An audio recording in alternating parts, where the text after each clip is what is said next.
Audio Jungle. Audio Jungle.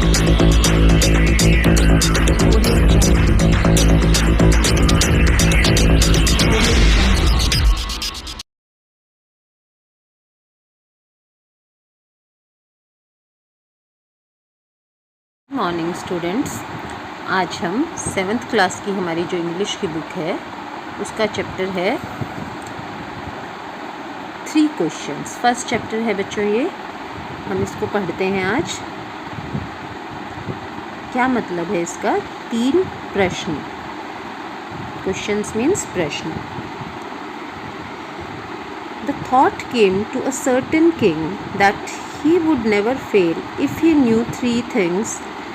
These 3 things were: what is right time to begin something, which people should he listen to, what is the most important thing for him to do. तो एक राजा जो था उसे लगा कि वो कभी भी असफल नहीं होगा यदि उसे 3 चीज़ें पता हों। वो 3 चीज़ें क्या थी? कि उसे पता हो कि कौन सा समय सही होता है किसी भी काम को करने के लिए, और कौन से लोगों की बात उसे सुननी चाहिए, और what is the most important thing for him to do, और सबसे इम्पॉर्टेंट चीज़ उसके लिए क्या है, यानी सबसे महत्वपूर्ण उसके लिए क्या है, उसको क्या करना चाहिए। The king therefore sent messengers throughout the kingdom promising a large sum of money to anyone who would answer these 3 questions.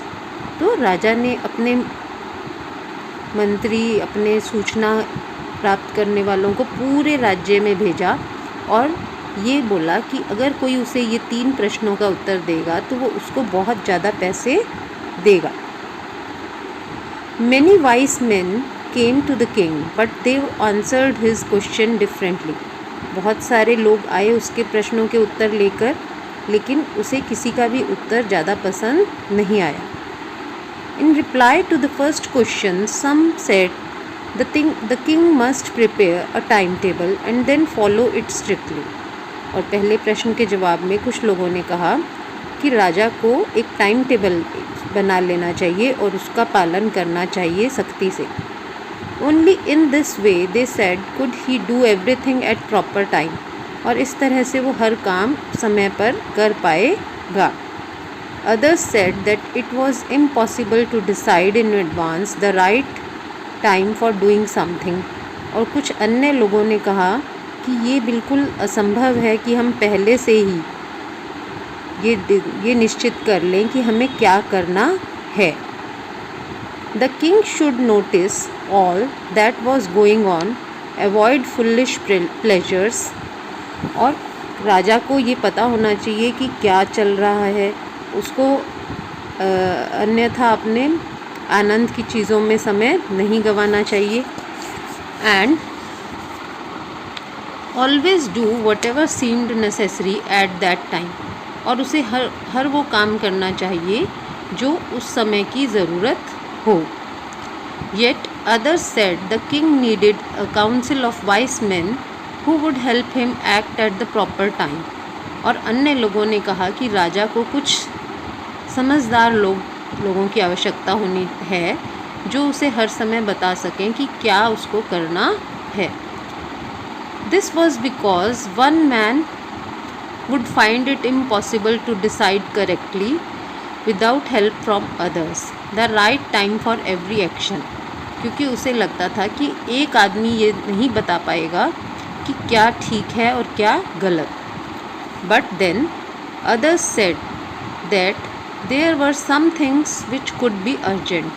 लेकिन अन्य लोगों ने कहा कि कुछ ऐसी भी चीज़ें हो सकती हैं जो आवश्यक हों उस समय। These things could not wait for the decision of council. और कुछ निर्णय ऐसे होते हैं जो पूरे मंत्रालय के फैसले का इंतज़ार नहीं कर सकते। In order to decide the right time for doing something, it is necessary to look into future. और ये जानने के लिए कि क्या समय सही है, हमें भविष्य के बारे में कुछ पता होना चाहिए। And only magicians could do that. और केवल जादूगर ही ऐसा कर सकते हैं। The king therefore would have to go to magicians. और उस व्यक्ति ने कहा कि राजा को जादूगर के पास जाना चाहिए। In their answers to second question someone said that people most necessary to the king were his councillors, others said priest, और कुछ ने कहा कि राजा के जो मंत्री वगैरह हैं वो सबसे ज़्यादा इम्पॉर्टेंट हैं, किसी ने कहा कि कुछ पुजारी वगैरह वो इम्पॉर्टेंट है। A few others chose the doctors, और कुछ ने कहा कि डॉक्टर उसके लिए सबसे इम्पॉर्टेंट हैं। And yet others said that his soldiers were the most necessary, और कुछ अन्य ने कहा कि राजा के जो सैनिक हैं वो उसके लिए सबसे ज़्यादा ज़रूरी हैं। To the third question some said science, others chose fighting, and yet others religious worship।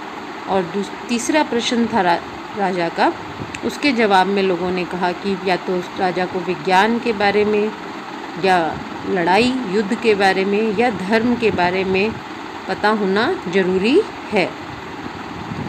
As answers to his questions were so different, the king was not satisfied and gave no reward। और राजा जो है इन प्रश्नों के उत्तर से बहुत ज़्यादा खुश नहीं था और उसने किसी को भी कोई इनाम नहीं दिया। Instead, he decided to seek advice of a certain hermit who was widely known for his wisdom। और राजा ने एक साधु के बारे में सुना था और राजा ने सोचा कि मैं उससे पूछता हूँ कि मुझे क्या करना चाहिए। The hermit lived in the wood which he never left। और वो जो साधु था वो जंगल में रहता था और वो वहीं पर ही रहता था और कहीं और नहीं जाता था। He saw no one but simple people and so the king put on ordinary clothes।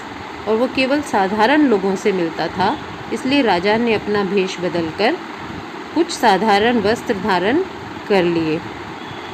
Before he reached the hermit's hut, the king left his horse with his bodyguard and went alone। और राजा उस साधु के पास जाने से पहले उसने अपना bodyguard और अपना घोड़ा जो था वहीं पर छोड़ दिया और अकेला ही साधु के पास गया। As the king came near hermit's hut, he saw the hermit digging the ground in front of him। और जैसे ही in front of his hut, और जैसे ही राजा उस साधु की झोपड़ी के पास पहुंचा, उसने देखा कि वो साधु जो है वहाँ पर मिट्टी खोद रहा है अपनी झोपड़ी के सामने। He greeted the king and continued digging। उसने राजा का स्वागत किया और अपना जो खोदने का कार्य था वो जारी रखा। The hermit was old and weak and as he worked he breathed heavily। तो जो साधु था वो काफ़ी वृद्ध था और काफ़ी कमज़ोर भी था और उसने वो गहरी गहरी सांस ले रहा था जब वो काम कर रहा था। The king went up to the hermit and said, I have come to you, wise hermit, to ask you to answer 3 questions। और राजा ने कहा कि मैं आपके पास आया हूँ, मुझे क्योंकि 3 प्रश्नों का जवाब चाहिए और मुझे पता है कि आप बहुत समझदार हैं तो आप इन प्रश्नों का सही उत्तर मुझे दे पाएंगे। How can I learn to do the right thing at the right time? Who are the people I need most? And what affairs are most important? और वही 3 प्रश्न जो राजा ने शुरू में रखे थे उसने वो साधु के सामने रखे कि कौन सा समय सही होता है किसी भी सही कार्य को करने के लिए और कौन से लोग जो है वो सही हैं जिनकी मुझे ज़रूरत है और कौन से ऐसे काम हैं जो सबसे ज़्यादा इम्पॉर्टेंट होते हैं। The hermit listened to the king but did not speak। he went on digging। और साधु ने सिर्फ उस राजा की बात सुनी और कुछ भी नहीं कहा। he went on digging। वो खोदता रहा। You are tired, said the king. Let me take the spade and work in your place। और राजा ने कहा कि मुझे लग रहा है कि आप काफ़ी थक चुके हैं तो मुझे आप दीजिए फावड़ा और मैं इसे खोदता हूँ आपकी जगह। Thanks, said the hermit, giving the king his spade। Then he sat on the ground, और इस प्रकार उस साधु ने अपनी जो फावड़ा था वो उसको दिया और थैंक्स बोला और खुद जो है ज़मीन पर बैठ गया। तो बच्चों ये इस प्रकार हमने फर्स्ट पार्ट कर लिया इसका, और इसे आप समझें। सेकंड पार्ट में हम इस स्टोरी को कंप्लीट करेंगे। तो thank you very much for today.